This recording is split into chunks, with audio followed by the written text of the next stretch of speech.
Salut tout le monde, très urgent et très chaud entre le Sénégal et le Mali. Plus de 4000 conteneurs vides sont bloqués au Mali. La colère des Sénégalais. Je vous laisse écouter. Le Conseil malien des chargeurs CMT tire la sonnette d'alarme. Dans un communiqué officiel publié ce mardi, l'institution dénonce une rétention massive de conteneurs vides sur le territoire malien. Une situation qui menace directement l'approvisionnement du pays et la crédibilité des opérateurs économiques nationaux. Question qui peut provoquer de telles situations et pour lesquelles. Donc maintenant, voici le communiqué que je vais lire. Écoutez attentivement. C'est très intéressant. Voilà.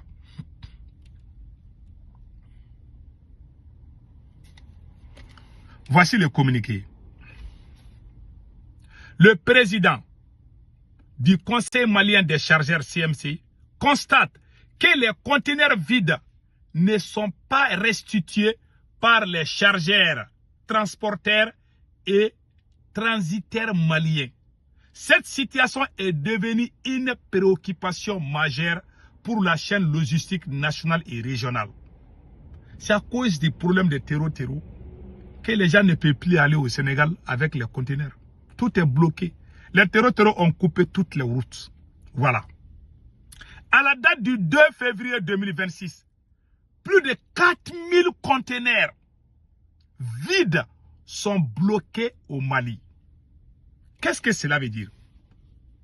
Quand les Maliens vont au Sénégal, au port de Dakar, pour prendre les marchandises, les conteneurs que nos opérateurs économiques utilisent ne les appartiennent pas. Hein. Ces conteneurs, on les amène au Mali. Quand on va vider nos marchandises là, on doit retourner les conteneurs vides pour d'autres clients. Le Mali n'arrive pas à faire cela à cause de l'insécurité. Parce que les terroristes occupent désormais la frontière entre le Mali et le Sénégal. Donc 4000 conteneurs sont bloqués au Mali à cause d'insécurité. C'est la deuxième fois que qu'il y a des communiqués concernant ces problèmes. Comment on appelle là, les autorités sénégalaises, on a entendu leur frustration. Maintenant, écoutons les restes.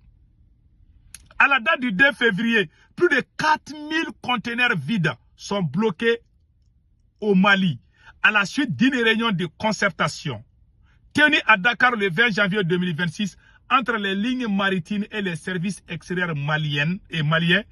Concernés, il a été signalé que 2800 conteneurs pour MSC, 700 conteneurs pour Hapag-Lloyd, entre autres, sont au Mali. À cet effet, le Conseil malien des chargeurs souligne que cette situation entraîne une raréfaction critique des conteneurs vides au port de Dakar, des perturbations dans l'approvisionnement du Mali et un risque réel de durcissement des conditions d'exploitation des opérateurs économiques maliens par les armateurs. Selon les armateurs, les conteneurs constituent un outil stratégique de la chaîne logistique dont la rétention prolongée peut causer les désagréments aux chargeurs maliens et à la fluidité du commerce extérieur du Mali.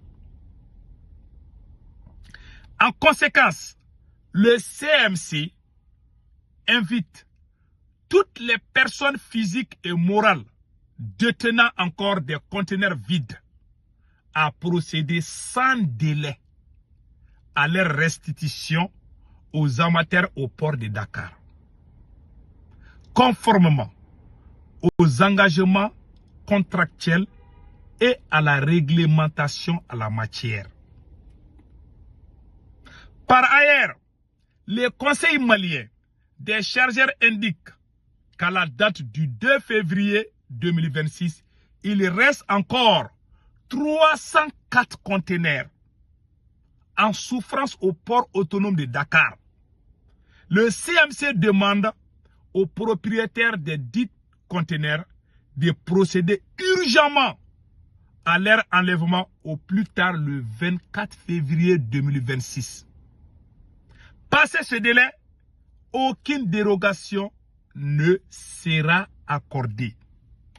Le président du conseil malien des chargeurs compte sur la bonne compréhension de tous.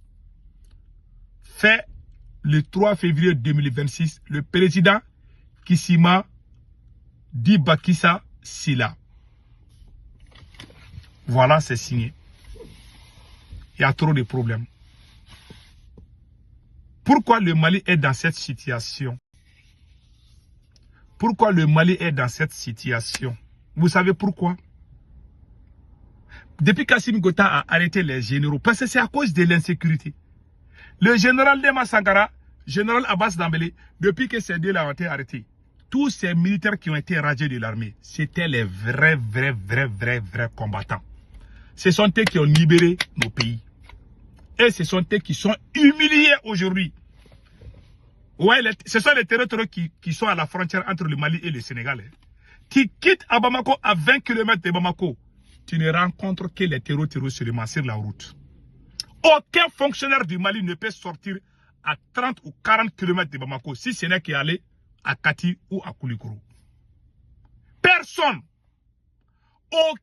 aucun cadre de cette transition, aucun ministre, aucun député ne peut sortir à Bamako à 40 km. Il n'y en a pas au Mali. Si tu sors, les territoires vont t'arrêter. Les hauts gradés, les officiers supérieurs ne peuvent plus aller à voiture. Tout le monde utilise l'avion maintenant. C'est l'avion qui remplace au Mali les moyens de transport, comme on appelle là, les bus et les taxis. C'est l'avion qui est devenu taxi au Mali aujourd'hui. Si on ne fait pas attention, même à Bamako, là, même pour aller d'un quartier à un autre, vous allez prendre les hélicoptères. Je ne souhaite pas cela. Vous voyez comment la Libye est déstabilisée? Vous voyez comment le Soudan est déstabilisé? Beaucoup de gens pensent que ça va passer. Non, on est déjà foutu, je vous dis. C'est ce que moi je craignais. Ces gens qui sont armés là, une fois qu'ils mettent pied sur toi là, parce que façon dont ils sont installés au Mali, vous voyez, tu quittes à Bamako seulement, tu les rencontres. Ils sont partout. Aucune femme malienne ne peut quitter Bamako à 40 km sans porter les voiles. Et on a un président qui tape sa poitrine pour dire que lui, il est président. Depuis que le Mali a eu son indépendance, vous avez vu comment on a été humilié au Sénégal?